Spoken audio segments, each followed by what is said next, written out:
दुनिया में जो कोहराम मचा है उसके पीछे डोनाल्ड ट्रंप है। वो ट्रंप जो बचपन से मशहूर होना चाहते थे, मानते थे कि सभी उनकी इज्जत करें, उन्हें ग्रेट समझें। साइकोलॉजी में इसे नार्सिसिज्म या आत्ममुग्धता कहते हैं।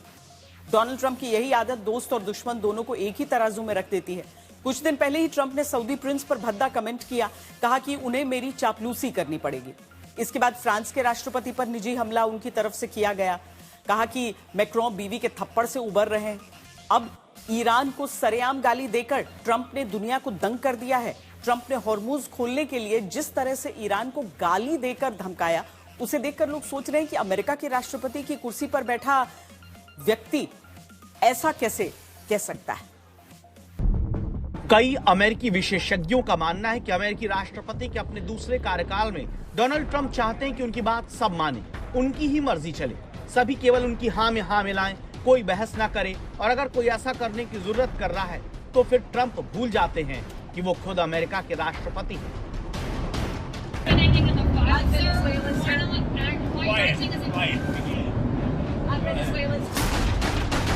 डोनाल्ड ट्रंप ने महिला पत्रकार कैथरीन लूसी को इसलिए गाली दी क्योंकि उन्होंने एप्स्टीन पर सवाल पूछा।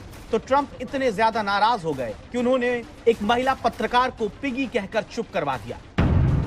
अमेरिकी राष्ट्रपति पद की गरिमा को डोनाल्ड ट्रंप हर दिन नए गर्त में धकेल रहे। ताजा मामला ईरान से जुड़ा है, जिसे लोकतंत्र और अभिव्यक्ति की आजादी पर दुनिया को ज्ञान देने वाले अमेरिका के नेता ने सरेआम गाली दी। अमेरिकी राष्ट्रपति डोनाल्ड ट्रंप ने 5 अप्रैल की शाम गालियों से भरी एक पोस्ट लिखी। मंगलवार को ईरान ऐसा नजारा देखेगा जो उससे पहले कभी नहीं देखा होगा। इसके बाद गाली का इस्तेमाल करते हुए ट्रंप ने लिखा कि हॉर्मुज स्ट्रेट खोल दो वरना तुम नर्क के लिए तैयार रहो। स्ट्रेट ऑफ हॉर्मुज अमेरिका के गले की हड्डी बन गया है। ट्रंप को लगता है कि ईरान पर जीत हॉर्मुज में ही अटकी है, लेकिन ईरान पीछे हटने को तैयार नहीं। नतीजा ये हुआ कि अमेरिकी राष्ट्रपति के सड़क छाप भाषा वाला पोस्ट दुनिया में वायरल हो जाता है। पहली नजर में सबको लगता है कि ये शायद फेक पोस्ट होगी, क्योंकि एक देश का नेता दूसरे देश के लिए ऐसी भाषा का इस्तेमाल नहीं करता। लेकिन ट्रंप ने यहाँ भी दुनिया को गलत साबित कर दिया, दिखा दिया कि उनकी हरकतों के बारे में अंदाजा लगाना नामुमकिन है। In these past 4 weeks, our armed forces have delivered swift, decisive, overwhelming victories on the battlefield. Victories like few people have ever seen before. Tonight, Iran's navy is gone.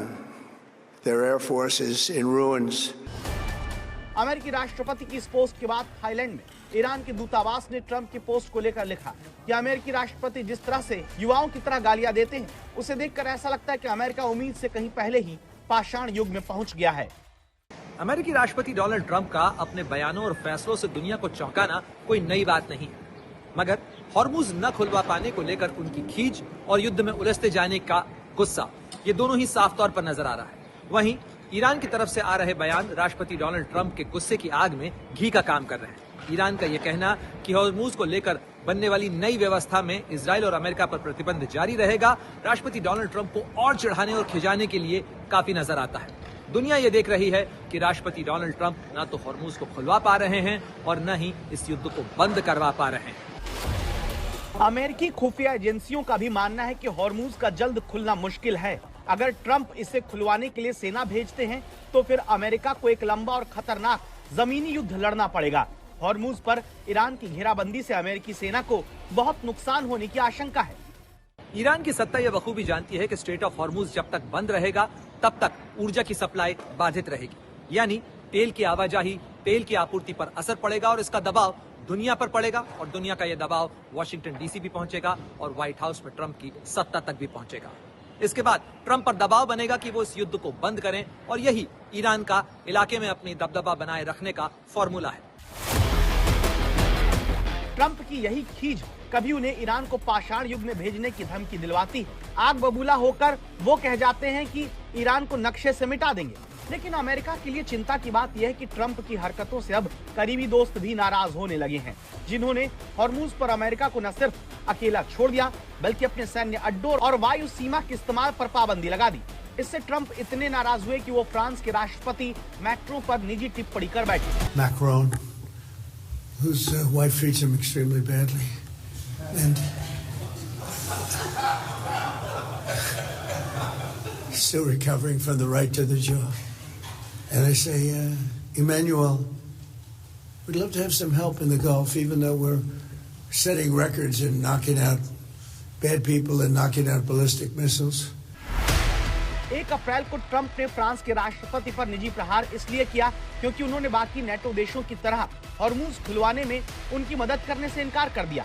इसी बात का बदला लेने के लिए ट्रंप ने उन्हें इस तरह से बेइज्जत करने की कोशिश की। ट्रंप इस जंग से तुरंत निकलना चाहते हैं, लेकिन बिना हॉर्मूज खुलवाए वो जीत का क्रेडिट नहीं ले पाएंगे। You see it happening? So if it doesn't happen, I'm blaming J.D. Vance. If it does happen, I'm taking full credit. No, I think it'll be. I think it has to happen.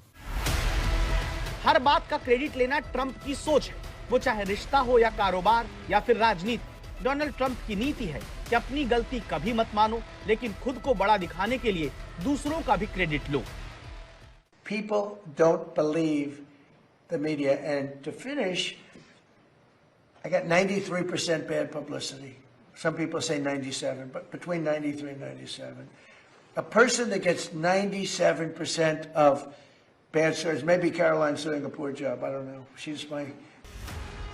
कई लोगों को लगता है कि Donald Trump Iran को कमजोर आंकने की गलती कर अमेरिका को फंसा चुके, लेकिन अपनी आदत के मुताबिक गलती नहीं मान रहे। अपनी बात को पुख्ता करने के लिए वो साल 2020 के चुनाव नतीजों के बाद के सियासी ड्रामे की याद दिलाते हैं, जब हारने के बावजूद ट्रंप ने राष्ट्रपति की कुर्सी नहीं छोड़ी, जबकि उनके समर्थकों ने दंगा तक कर दिया। 6 जनवरी 2020 को व्हाइट हाउस के पास एलिप्स पार्क में सेव अमेरिका नाम की रैली हुई। हजारों की भीड़ के साथ कट्टर दक्षिणपंथी और हथियारबंद लोग पहुंचे। ट्रंप ने भीड़ को उकसाया। रैली के बाद भीड़ कैपिटल हिल में घुसी, जिससे 8 घंटे तक दंगा चला। 5 लोगों की मौत हुई, लेकिन ट्रंप ने आज तक अपनी गलती नहीं मानी।